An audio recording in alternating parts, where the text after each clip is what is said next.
Normal व्हॅजायनल delivery आणि तीही painless होऊ शकते का? नमस्ते, मी डॉक्टर स्नेहांजली. नक्कीच आपली पेनलेस व्हॅजायनल डिलिव्हरी होऊ शकते.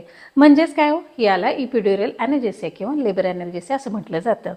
मणक्यामध्ये इपिड्युरल नावाची एक स्पेस असते.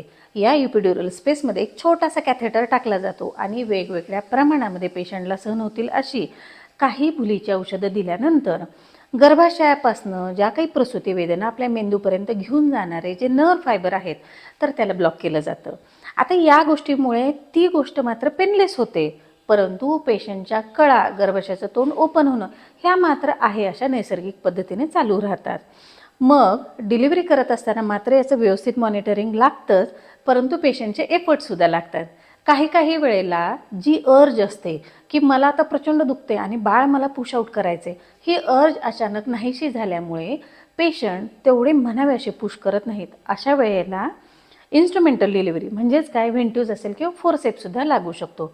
प्रोलॉंग लेबर झाल्यामुळे काही वेळेला मात्र NICU ॲडमिशनसुद्धा लागतं. परंतु फायदा काय आहे?